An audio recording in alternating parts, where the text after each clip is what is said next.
Hello friends, मैं doctor BP Singh आपका बहुत बहुत स्वागत करता हूं स्वामी विवेकानंद इंस्टीट्यूट में। आज हमारा ये पहला क्लास है ज्योग्राफी का। और हम ज्योग्राफी ऑप्शनल का जो सेक्शन है वो यहाँ पे कवर करने वाले हैं। और पहला जो हमने टॉपिक लिया है, जैसे मैं आपको बता दूं, हमारे ज्योग्राफी में जो सिलेबस है वो ये सिलेबस है ज्योग्राफी का। मैंने एक क्लास और ली है ना, एक क्लास और ली है स्ट्रेटेजी की। वो आप चाहे तो वीडियो देख सकते हैं। इससे पहले वाला वीडियो हमारा एक मैंने उस पर बनाया है। हमने क्लास ली है कि how to start study for UGC, यानी हाउ टू कंप्लीट स्टडी विन 2 या 3 मंथ। अगर वो वीडियो आपको देखना है तो वो भी आप देख सकते हो, आपको प्लेलिस्ट में मिल जाएगा। और अभी हम ज्योग्राफी का सिलेबस पहले आपके साथ डिस्कस करेंगे, फिर हम सीधा टॉपिक करेंगे। वैसे हम स्ट्रेटेजी वाले पार्ट में ये कर चुके हैं, फिर भी थोड़ी सी हम बात करेंगे यहाँ पे। जैसा आपको पता है कि ज्योग्राफी में हमारे 10 यूनिट हैं, है ना। ज्योग्राफी में हमारे 10 यूनिट हैं, और 10 यूनिट में आपको मालूम है यहां से 100 एमसीक्यूज आने। कितने आने? 100। ठीक है, 100 एमसीक्यूज आने हैं, और 100 एमसीक्यूज 200 मार्क्स के हैं। कितने हैं? 200 मार्क्स के हैं। तो यानी 10 यूनिट हैं हमारे ज्योग्राफी ऑप्शन के सिलेबस में। 10 यूनिट हैं और 100 क्वेश्चन आने हैं, 200 नंबर के आने हैं। ठीक है, अब कितना कट ऑफ होगा इस पे हमें बात नहीं करनी है, हमें मैक्सिमम तैयारी करनी है। हमें सारे टॉपिक कवर करने हैं और कम समय में करने हैं। ठीक है, तो लोग हमें इसमें नहीं उलझ जाए, हम खींच के कैसे भी पास हो जाएं, ऐसा नहीं है। हमें ज़्यादा से ज़्यादा सिलेबस को कवर करना है ताकि मैक्सिमम नंबर आए। क्योंकि आपके जब आप पीएचडी करोगे, जब आप कॉलेज में पढ़ाओगे, वहाँ भी आपको नॉलेज की ज़रूरत पड़ेगी। तो आप मैक्सिमम सीख लें ताकि आपको कॉलेज में पढ़ाने में कोई प्रॉब्लम ना हो और पीएचडी में कोई प्रॉब्लम ना हो। आगे अगर कोई आपका इंटरव्यू हो, वहाँ ऐसी कोई प्रॉब्लम ना आए। ठीक है, तो हमारे पहली यूनिट है वो जियोमॉर्फोलॉजी है, दूसरी क्लाइमेटोलॉजी है, तीसरी ओशनोग्राफी है। इस तरह से आप देख रहे हो, जियोग्राफी ऑफ एनवायरनमेंट है, पॉपुलेशन एंड सेटलमेंट जियोग्राफी है, geography of economic activity and regional development है, cultural social and political geography है, ज्योग्राफिक थॉट्स हैं, ज्योग्राफिकल टेक्निक है, एंड ज्योग्राफी ऑफ इंडिया है। यहाँ पे 10 टॉपिक है। ज्योग्राफी ऑफ इंडिया जो टॉपिक है वो वहाँ से क्वेश्चन कम आते हैं। क्यों आते हैं ये हमने स्ट्रेटेजी वाले क्लास में बताया है। ठीक है, तो चलिए बिल्कुल टाइम खराब ना किए हुए हम जियोमॉर्फोलॉजी का पहला टॉपिक डिस्कस करते हैं। उसका नाम है कॉन्टिनेंट ड्रिफ्ट। ठीक है, कॉन्टिनेंट ड्रिफ्ट। चलिए पहला हम टॉपिक शुरू करते हैं। ये है जो पहला टॉपिक है वो है कॉन्टिनेंट ड्रिफ्ट। ठीक है, कॉन्टिनेंट ड्रिफ्ट। ठीक है, इसको हिंदी में कहते हैं महाद्वीप विस्थापन। महाद्वीप विस्थापन। ठीक है, ये एक हमारा पहला टॉपिक है। ठीक है, जियोमॉर्फोलॉजी का पहला टॉपिक महाद्वीप विस्थापन। बिल्कुल बेसिक से चलेंगे हम, इसमें कोई पीपीटी से आपको नहीं पढ़ाएंगे, बिल्कुल ऑफलाइन क्लास की तरह जो कोचिंग में आप पढ़ते हो वैसे ही कराएंगे। बिल्कुल व्हाइट बोर्ड का यूज़ करेंगे, मार्कर का यूज़ करेंगे, कोई पीपीटी का यूज़ नहीं करेंगे। बिल्कुल आपको ये फील होगा कि आप ऑफलाइन क्लास में पढ़ रहे हैं। एक यूट्यूबर की तरह हम बिल्कुल आपको नहीं पढ़ाएंगे, बिल्कुल ऑफलाइन प्रोफेशनल की तरह पढ़ाएंगे, है ना। ऐसा नहीं यूट्यूबर में, यूट्यूब पे क्या होता है लिख लिया और अंडरलाइन करते चले गए, ऐसा नहीं होगा। ठीक है, तो बस आपको क्या करना है, आपको साथ साथ में नोट्स अपने बनाते रहने हैं। ठीक है, और जो स्टडी मटेरियल है वो अगर आप ऑफलाइन क्लास ज्वाइन करते हो या ऑनलाइन करते हो तो वो आपको कॉलेज, आपको यहाँ एकेडमी से, इंस्टीट्यूशन से आपको मिलेगा। हाँ, जितनी हम यहाँ पे डिस्कस करेंगे वो सारा आप लोग नोट्स करते रहोगे, करोगे, नोट्स बनाओगे तो आगे आपको दिक्कत नहीं आएगी। चलिए पहला टॉपिक है कॉन्टिनेंटल ड्रिफ्ट, महाद्वीप विस्थापन। तो सबसे पहली बात है कि दो टॉप यहाँ, एक तो चीजें हैं यहाँ पे कि कॉन्टिनेंट, दूसरा है ड्रिफ्ट, है ना, ड्रिफ्ट। इन दोनों में क्या फर्क है, क्या है, मतलब मीनिंग क्या है साहब, कॉन्टिनेंट का मतलब क्या होता है? देखो, दो वर्ड है। कॉन्टिनेंट होता है एक कंट्री होता है, ठीक है। Continent is a large land mass area that looks differ from other region, that is a physical body, है ना। Large land mass area, this is a physical body, ये एक भौतिक भूभाग है, लैंडस्केप है। क्या? लार्ज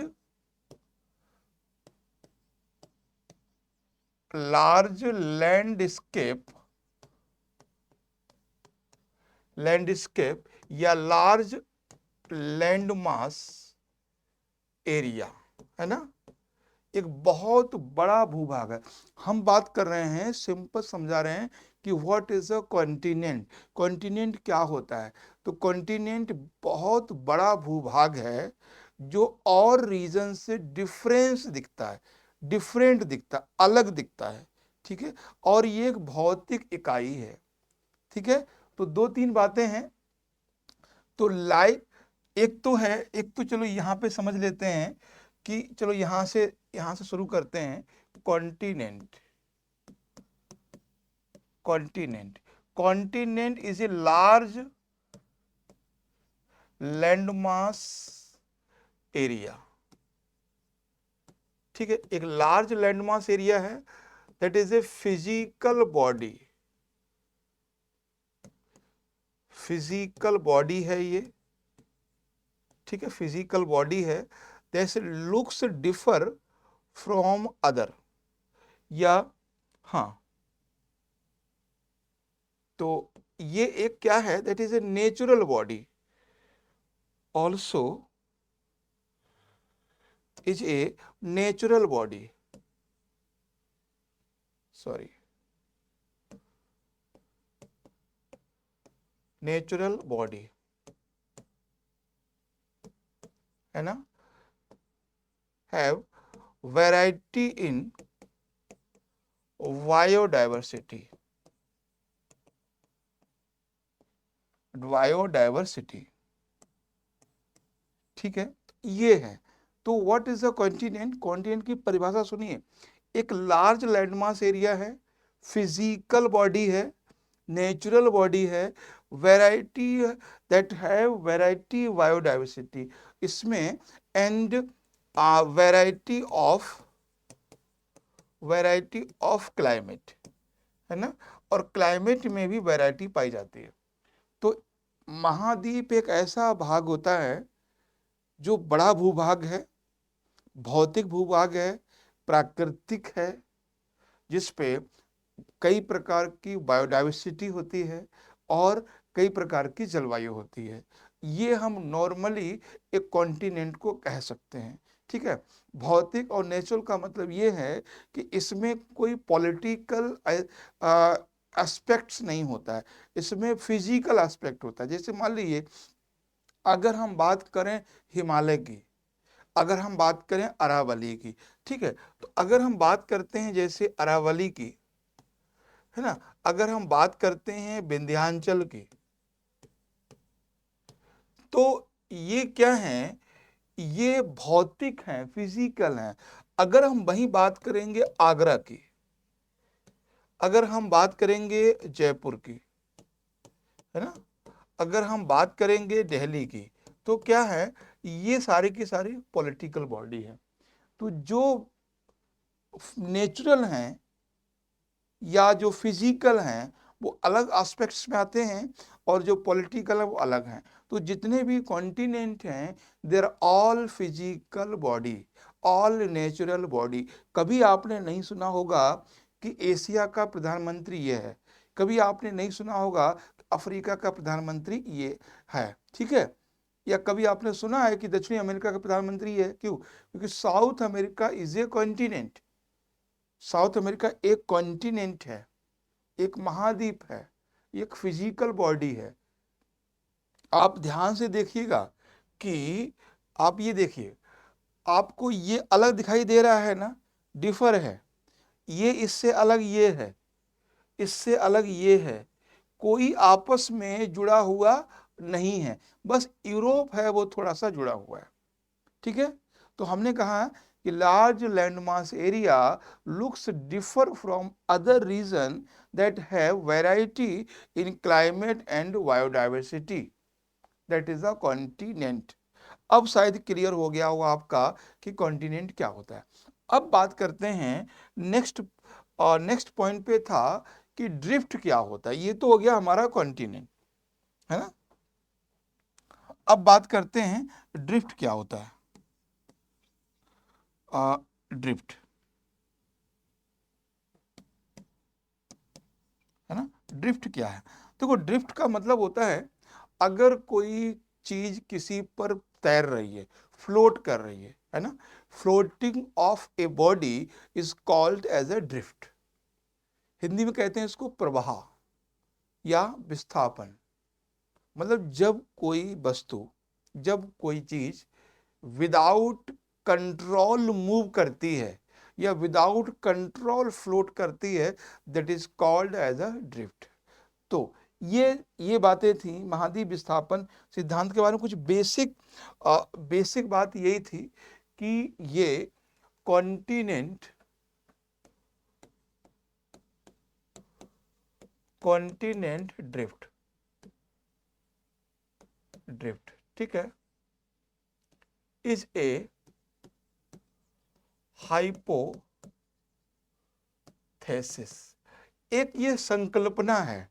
तो कभी आपसे पूछेगा कि कॉन्टिनेंट ड्रिफ्ट थ्योरी क्या है, तो continent drift is a hypothesis. अच्छा, हाइपोथेसिस और थ्योरी में क्या डिफरेंस होता है? आपने सुना होगा, हाइपोथेसिस में होता है हिंदी में संकल्पना, और थ्योरी का मतलब क्या होता है? थ्योरी का मतलब होता है कि ऐसा कोई रिसर्च जिस पर मैक्सिमम साइंटिफिक अप्रोच क्लियर हो और मैक्सिमम साइंटिस्ट उस पर एग्री करते हो, that is the theory. That मान लीजिए न्यूटन थ्योरी, है ना, Archimedes theory, big bang theory. तो थ्योरी और हाइपोथेसिस में डिफरेंस क्लियर है। थ्योरी का मतलब है जिस पर मैक्सिमम साइंटिस्ट एग्री करते हो, that is A theory. Hypothesis का मतलब है कि मैक्सिमम साइंटिस्ट एग्री नहीं करते हैं, लेकिन अगर फिर भी उसका कुछ इंपॉर्टेंस है, फिर भी उसका कुछ इंपॉर्टेंस है, दैट इज अ हाइपोथेसिस यानी संकल्पना। इंपॉर्टेंस तो है लेकिन बहुत ज्यादा साइंटिफिक प्रूफ नहीं है, that is a hypothesis. Clear हो गया? तो कॉन्टिनेंटल ड्रिफ्ट है वो एक हाइपोथेसिस है, एक संकल्पना है। किसने दी है वो हम बात करते हैं। एक जोग्राफर हैं, क्या नाम है? अल्फ्रेड वेगनर, है ना, अल्फ्रेड वेगनर। अल्फ्रेड वेगनर एक जोग्राफर है, अल्फ्रेड वेगनर। ये एक्चुअली क्लाइमेटोलॉजिस्ट हैं, क्लाइमेटोलॉजिस्ट, ठीक है। ये जलवायु विज्ञानी हैं। कहाँ के हैं? जर्मनी के, ठीक है। ये जर्मनी के जलवायु विज्ञानी हैं, ठीक है। ये जर्मनी के जलवायु विज्ञानी हैं। 1912 में, 1912 में, 1912 में, 1912 में उन्होंने अपनी थ्योरी दी। एक्चुअली है क्या, मैं आपको बताऊं इनके बारे में। ये आदमी इतना खतरनाक है। 1912 से पहले किसी को कोई प्रॉब्लम नहीं थी। 1912 से पहले किसी को कोई प्रॉब्लम नहीं थी। जो कुछ हो रहा था सब भगवान भरोसे था, सारा कुछ, ठीक है। भूकंप आता था तो लोग समझते थे चलो भाई ऊपर वाले की कहर है ना। लोग समझते थे कि पृथ्वी अगर हिली है तो मतलब अंदर कोई गाय या कोई सर्प के कॉन्सेप्ट था ना, बचपन में सुना होगा हम लोगों ने, सबने सुना है। कुछ लोग बोलते थे पृथ्वी गाय के सींग पे रखी हुई है, कुछ लोग बोलते हैं कि नहीं जी पृथ्वी सर्प के फन पे रखी हुई है। तो जब भी कोई टेक्टोनिक एक्टिविटी होती थी, लाइक अर्थक्वेक, सुनामी, लैंडस्लाइड, है ना, वॉल्केनो, इसको हम लोग गॉड एक्ट मानते थे, गॉड का पनिशमेंट मानते थे। लेकिन 1912 में, 1912 में इस आदमी ने आके, अल्फ्रेड वेगनर ने पूरी हाँ, ये ये वेगनर साहब ने, अल्फ्रेड, ठीक है, अल्फ्रेड वेगनर ने क्या किया, पूरी दुनिया में आके एक बोल के ये चीज तहलका मचा दिया। क्या बोला उन्होंने? उन्होंने बोला कि कॉन्टिनेंट्स आर मूविंग। क्या? Continents are moving. उन्होंने कहा यार ये कैसी बात करते हो, क्या बात करते हो, ऐसा कभी हो सकता है? पृथ्वी घूमती है वो बात समझ में, मतलब टाइम देखिएगा 1912, जहां हम लोग बेतहाशा परेशान थे, हिंदू मुसलमान का एक दौर जो लड़ाने का तो वो शुरू हो गया था, और ब्रिटिशर्स लोग किसी भी तरह से इंडिया को चूसना चाह रहे थे। मतलब बहुत उस समय अच्छी स्थिति नहीं थी हमारी भारत में। उस समय पूरी दुनिया में स्थिति अच्छी नहीं थी, क्योंकि आपको पता है इसके कुछ साल बाद 1917-18 में फर्स्ट वर्ल्ड वार होता है, और फर्स्ट वर्ल्ड वार से भी पहले स्थिति अच्छी नहीं होती। झगड़ा हुआ तो ठीक है, लेकिन झगड़ा होने से पहले भी स्थिति अच्छी नहीं थी, तभी तो हुआ, है ना भाई। कंडीशंस जो हैं वो फेवरेबल नहीं होंगे, कंडीशन फेवर में नहीं होंगे, कंडीशन पॉजिटिव नहीं होंगी, तभी तो फर्स्ट वर्ल्ड वॉर हुआ ना। तो दुनिया इन चीजों में उलझी हुई थी, गरीबी, भूखमरी, है ना, बेरोजगारी, इसमें सब उलझी हुई थी। ये आदमी आकर बोलता है कि देखो भैया कॉन्टिनेंट मूव कर रहे हैं, चल रहे हैं। तो लोगों ने बोला यार ऐसा करो, अभी रुको, अभी ये सारी चीज़ें निपट लेते हैं। तो फिर इन्होंने 1925 में, ठीक है, 1925 में फिर उन्होंने ये थ्योरी दी, फिर उन्होंने थ्योरी दी। तो 1925 में उन्होंने बोला, लोगों ने कहा ठीक है यार, तुम अगर ऐसा बोलते हो तो मुझे बताओ कि क्या है तुम्हारी थ्योरी, क्या कहती है, तुम क्या कहना चाहते हो।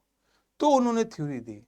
ठीक है, एक बार मैं थोड़ा ब्रीफ कर देता हूं कि कॉन्टिनेंट हमने बता दिया कि व्हाट इज कॉन्टिनेंट, है ना। कॉन्टिनेंट मैंने बताया एक ऐसा एरिया, एक बड़ा भूभाग जो अपने आसपास के एरिया से अलग दिखाई देता हो, और जो भौतिक हो, फिजिकल हो, नेचुरल हो, और जिसमें एक से ज्यादा टाइप की क्लाइमेट हो, एक से ज्यादा टाइप की बायोडाइवर्सिटी हो, that region called as a continent. Drift भी हमने आपको बताया कि ड्रिफ्ट का मतलब क्या होता है, मूवमेंट वाटर या floating of a body without any control.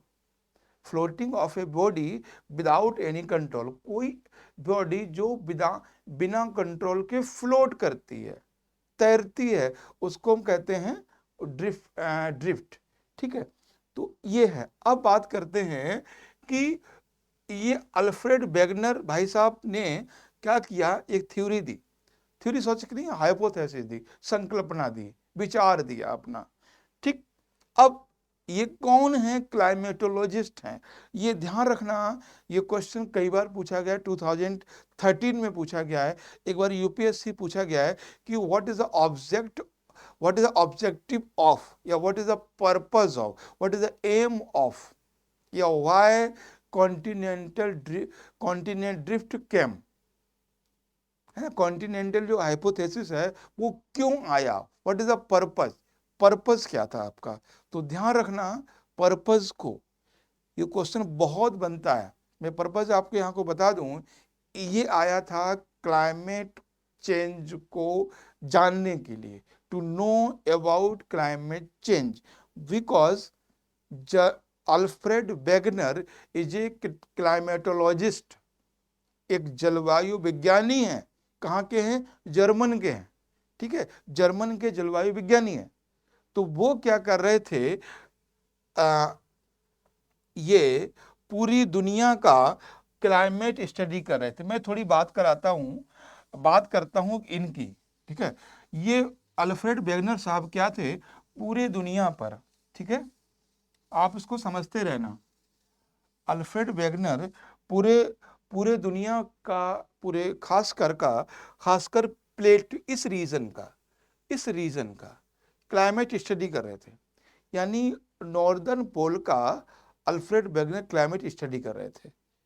Climate कैसे कैसे चेंज हुआ। आपको मालूम है कि जो क्लाइमेट है ना, क्लाइमेट जब भी हम क्लाइमेट चेंज की बात करते हैं ना, जब भी हम क्लाइमेट चेंज की बात करते हैं तो किसी भी एरिया में 35 ईयर, है ना, 35 ईयर का जो एवरेज है वो निकालते हैं। किसका? 3 चीजें होती हैं उसमें, टेम्परेचर, ठीक है, ह्यूमिडिटी और डस्ट पार्टिकल। ये 3 चीजें हम निकालते हैं कभी भी। कभी ध्यान रखना, क्वेश्चन बने कि व्हाट इज द क्लाइमेट, तो climate is the average of 35 year in particular region of temperature, humidity means rainfall and dust particle. इनका एक एवरेज होता है, ठीक है, उसको। तो ये स्टडी कर रहे थे अल्फ्रेड वेगनर साहब नॉर्दर्न पोल पे। तो स्टडी के दौरान मैं ये बात कर रहा हूं कि ये थ्योरी या जो ये कॉन्टिनेंट ड्रिफ्ट है वो क्यों आया, इस पे हम बात कर रहे हैं। ये समझ रहे हो मेरी बात? बात कहाँ चल रही है? बात चल रही है कि महाद्वीप विस्थापन सिद्धांत क्यों आया। तो हम बात कर रहे हैं कि अल्फ्रेड वेगनर जो हैं वो जलवायु विज्ञानी हैं और वो नॉर्दर्न पोल यानी आर्कटिक रीजन का क्लाइमेट स्टडी कर रहे थे। ड्यूरिंग क्लाइमेट स्टडी ही got a evidence of coal in Alaska, ठीक है। मेन पॉइंट पे आते हैं, इन्होंने अलास्का में कोयला पाया। क्या मिला इन्हों? कोयला। अब आप समझिए, अलास्का में इनको कोयला मिल गया, अलास्का में इनको फॉसिल फ्यूल के एविडेंस मिले। तो मैं बात कर रहा हूं ये क्यों आया, तो उन्होंने कहा यार अलास्का में फॉसिल फ्यूल कैसे हो सकता है। फॉसिल फ्यूल जानते हैं ना आप, है ना, फॉसिल फ्यूल का मतलब क्या होता है? फॉसिल फ्यूल का मतलब होता है diesel, petrol, gas. Diesel, petrol, gas ये सब मिले वहां पे, कोयला खासकर मिला। तो उन्होंने कहा देखो भैया, फॉसिल फ्यूल यानी डीजल, पेट्रोल, गैस, कोयला तब मिल सकता है जब यहाँ पे टेम्परेचर कम से कम 35 डिग्री प्लस हो, तभी तो मिलेगा।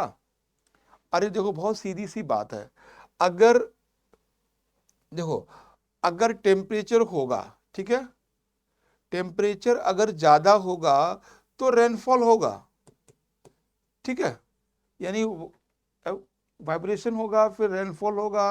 रेनफॉल अगर होगा तो वेजिटेशन होगा, अगर वेजिटेशन होगा तभी तो फॉसिल होगा, और जब फॉसिल होगा तभी तो फॉसिल फ्यूल होगा। मेरी बात समझ रहे हो ना?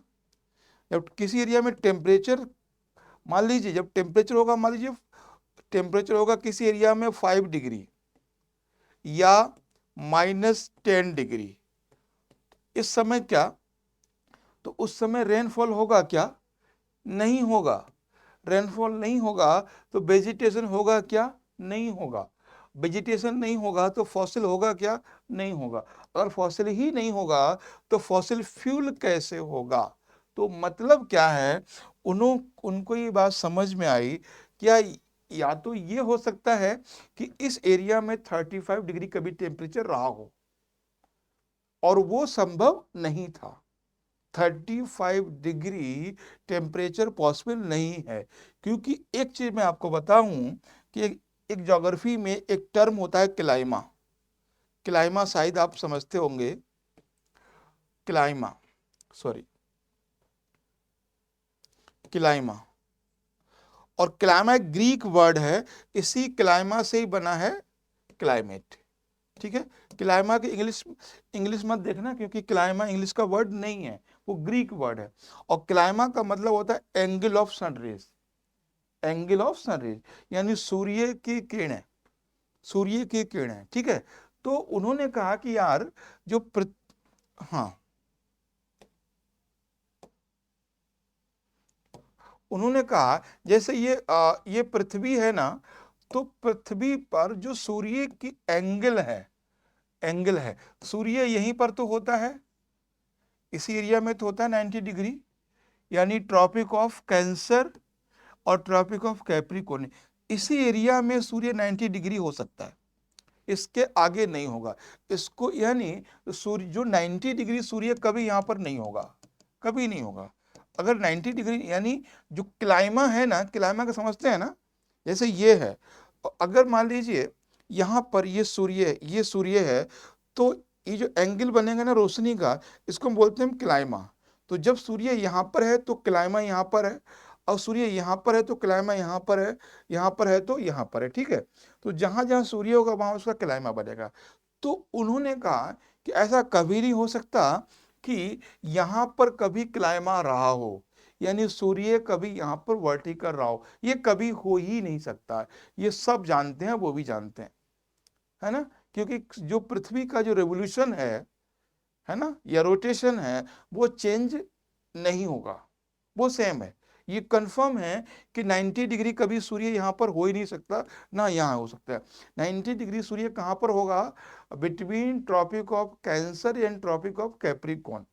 इसी रीजन को हम क्या बोलते हैं? Tropical region. ये समझ लीजिए, इसी रीजन को हम क्या कहते हैं? ट्रॉपिकल रीजन, यानी हिंदी में कहें तो उष्ण कटिबंधीय प्रदेश, है ना। This region is called as a tropical region, ठीक है। तो ये है, तो इनको ये बात समझ में आ गई कि यार ये जो एरिया है ना, वो कभी यहां नहीं था, ये कभी यहां पर रहा होगा, और ये यहां से इधर शिफ्ट हुआ है।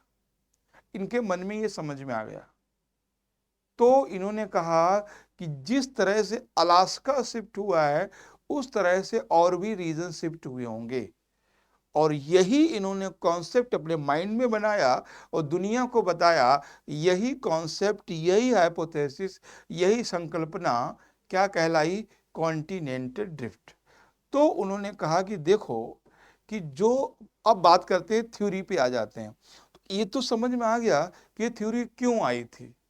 ये जर्मन के जलवायु विज्ञानी हैं, नॉर्थ पोल का स्टडी कर रहे थे, और इन्होंने अलास्का में कोयला मिला, और कोयला से ये समझ गए कि यहाँ पर टेम्परेचर तो है नहीं, ये अलास्का जो रीजन है वो कभी न कभी इक्वेटर में रहा, इक्वेटर एरिया पे रहा होगा, और इक्वेटर से यहाँ पर ये शिफ्ट किया है, इक्वेटर से यहाँ पर ये शिफ्ट किया है, ठीक है।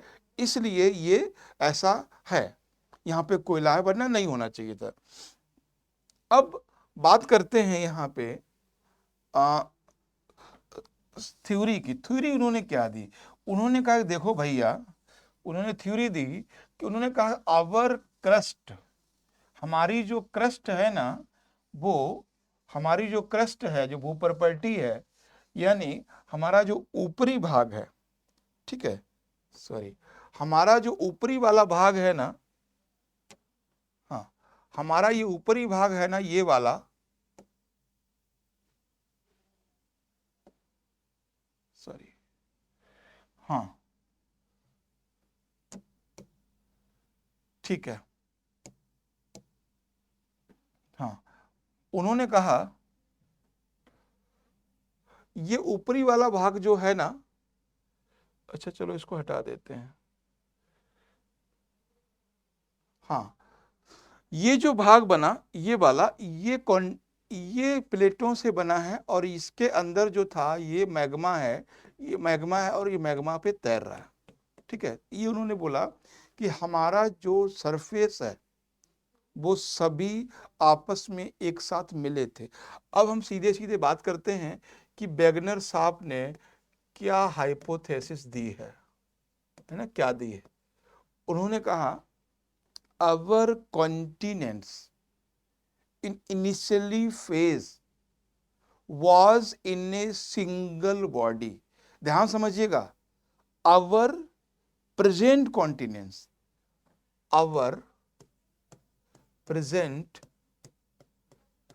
all continents were in a single body।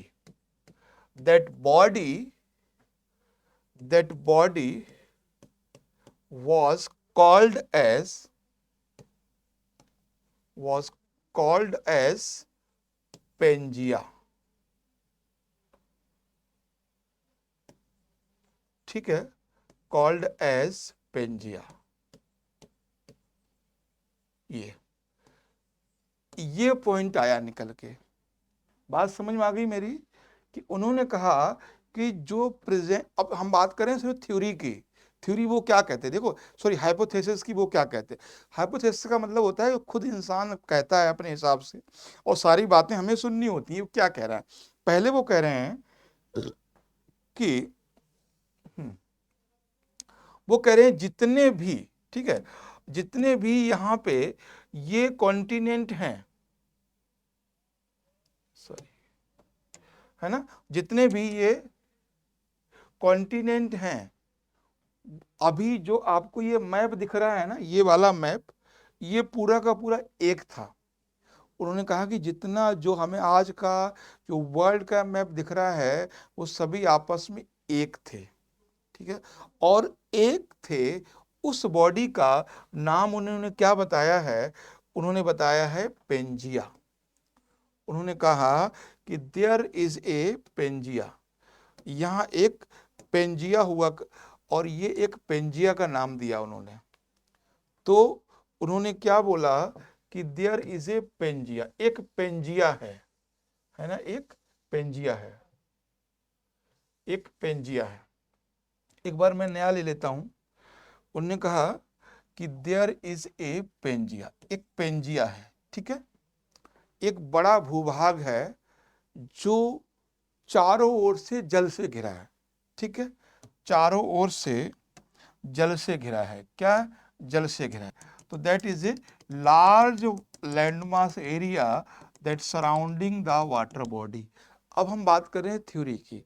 उन्होंने बोला कि एक बड़ा लैंडमास है, ग्रुप ऑफ है, तो उसको उन्होंने क्या बोला, पेंजिया, पेंजिया। ठीक है, पेंजिया, पेंजिया। तो कभी आपसे पूछा जाए कि व्हाट इज अ पेंजिया, तो according Alfred Wegener, Pangaea is a group of all continents in initially phase after origin earth. ठीक है, पेंजिया सभी महाद्वीपों का समूह था और उसके चारों ओर एक वाटर बॉडी थी। क्या, एक water body, that water body called as a Panthalassa. ठीक है, पेंथलासा, ये जो वाटर बॉडी थी ये पेंथलासा थी, ये पेंथलासा। तो उन्होंने कहा कि चारों ओर उसके वाटर बॉडी था। ये सारी बातें वो ही कह रहे हैं। कभी आपसे पूछेगा कोई एग्जामिनर में या कहीं भी कि टेल समथिंग अबाउट पेंथलासा, तो Panthalassa is a large water body surrounding the Pangaea who give the word Panthalassa. तो Panthalassa word is given by Alfred Wegener and Pangaea also is a word given by Alfred Wegener. तो दोनों word जो हैं Pangaea और पेंथलासा Wegener साहब ने दिए हैं। तो पेंजिया सभी महाद्वीपों का समूह है और पेंथलासा एक बड़ा वाटर बॉडी है, तो चारों ओर से घिरा हुआ है। अब उन्होंने कहा कि after a long time, after ये long time, Pendia sorry Pangaea divide into two part. ध्यान समझिएगा, ये वही कह रहे हैं आफ्टर ये लॉन्ग टाइम। तो पहले उन्होंने क्या बोला कि there after a long time that Pangaea divide into two part. ये दो पार्ट में डिवाइड हो गया। ठीक है, दो पार्ट में डिवाइड हुआ। Northern part is called as Angara, Angara land. Okay, Angara land, and southern part called as a Gondwana, Gondwana, हाँ, गोंडवाना लैंड। ठीक है, तो उन्होंने कहा कि आफ्टर ये लॉन्ग टाइम, एक लंबे समय के बाद Pangaea divided into two part, due to the force of moon and sun. ये सारी चीजें नोट करते जाइए, नोट्स बनाते जाइए इनके, ठीक है। तो उन्होंने कहा कि Pangaea divide into two part, Angara land, ठीक है, northern part, that was a northern part, and हाँ, that was a Gondwana land, it was the southern part. तो ये बात क्लियर हो गई, due to the force of moon and sun, okay. And after a long time, water of Panthalassa enter in between Angara land and Gondwana land. एक लंबे समय के बाद जो पेंथलासा का जो वाटर बॉडी है, दैट इंटर इन बिटवीन, इन दोनों के बीच में जो स्पेस बना, उसके बीच में ये एंट्री कर गया, ठीक है। और that water body was called as a Tethys Sea, okay, Tethys Sea. तो टेथिस सी भी आ गया। तो उन्होंने कहा कि पेंजिया के बीच में पेंथलासा का वाटर बॉडी इंटर कर गया, and that water body called as a Tethys Sea, ठीक है। तो आपको समझ में आ गया कि क्या क्या वर्ड सामने आ गए हमारे सामने आ गया अंगारा लैंड, हमारे सामने आ गया गोंडवाना लैंड। अच्छा, अंगारा लैंड के बारे में हाँ, अंगारा लैंड के बारे में मैं थोड़ी बात करूंगा आपसे। अंगारा लैंड को क्या क्या नाम दिए गए फ्यूचर में। अंगारा लैंड फर्स्ट नाम था, उसके बाद इसको नाम दिया गया लारेशिया, फिर इसको नाम दे दिया गया यूरेशिया, ठीक है, यूरेशिया। ये चीज ध्यान रखना, पहले अंगारा लैंड कहा गया, फिर इसको लारेशिया कहा गया, फिर उसको यूरेशिया कहा गया। और यूरेशिया आज के समय में यूरोप और एशियन प्लेट को, यूरोप और एशिया को मिला के यूरेशिया कहते हैं। यानी ये जो भाग है ना, ये वाला हम कह सकते हैं ये क्या है, ये यूरेशिया है, ठीक है। तो ये चीज समझ लेना कि नाम अलग अलग हैं। यानी अंगारा लैंड को, यानी इसी वाले भाग को लारेशिया भी कहा गया, इसी वाले भाग को यूरेशिया भी कहा गया, और गोंडवाना ये था। तो अब थ्योरी यहीं पर इनकी बातें कंप्लीट होती हैं। बाकी जो बात आएगी वो एविडेंस की आएगी। इनका कहना था इनका इनका कहना था कि जिस तरह से ये दो भाग टूटे हैं, कौन कौन से, अंगारा लैंड एंड गोंडवाना लैंड, ठीक है, जिस तरह से ये दो भाग टूटे हैं ना, इसी तरह से और भाग भी टूट गए धीरे धीरे, ऐसे करके टूटे, फिर ऐसे टूटे, यानी जिस तरह से दो भाग टूटे, अलग हुए, एक टुकड़ा दो भागों में टूटा, आगे फ्यूचर में धीरे धीरे ये कई भागों में टूटते चले गए। अब देखो क्या हुआ। अब इन्होंने कहा कि इसको एक लंबा समय लगा। तो कितना लंबे समय लगा वो मैं आपको एक बार दिखा देता हूं स्क्रीन पे, ठीक है। देखिए, ये अब यहां से बात शुरू होती है, ये आपको दिख रहा हो, यानी स्टार्ट होता है यहां से 2 to 5 मिलियन ईयर्स एगो, यानी 225 लाख वर्ष पहले ऐसा था ये। उसके बाद 150 मिलियन वर्ष ये हुआ, फिर ये हुआ 100 मिलियन वर्ष, प्रेजेंट में ये हुआ। तो ये धीरे धीरे होता चला गया। तो उन्होंने कहा कि 225 मिलियन वर्ष पहले पेंजिया इस तरह से था, यानी सभी बॉडी आपस में जुड़े हुए थे, ठीक है। धीरे धीरे ये देखो अलग होते चले गए। पहले ये वाला भाग अलग हुआ, लारेशिया, ये अलग हुआ, ये वाला भाग अलग हुआ, ठीक है। फिर ये वाला भाग अलग हुआ, इसको हम गोंडवाना कहते हैं। फिर क्या हुआ, फिर इसी तरह से और भी लाखों वर्षों में, करोड़ों वर्षों में ये धीरे धीरे अलग हुए और छोटे छोटे पार्ट्स में डिवाइड हुए। वर्तमान में ये हमारे सामने मैप आ गया। और अगर हम अल्फ्रेड वेगनर साहब की बात माने तो ये भी परमानेंट नहीं होगा, ये भी परमानेंट नहीं होगा। ठीक है, तो ये था उनकी थ्योरी। अब बात करते हैं उनके एविडेंस पे। ठीक है, उन्होंने कुछ एविडेंस दिए थे, उन्होंने एविडेंस दिए थे। पहला उन्होंने एविडेंस दिया, एविडेंस भी बात कर लेते हैं, है ना। एविडेंस, पहला उन्होंने एविडेंस दिया किस बात का, वो था जिग्सा फिट।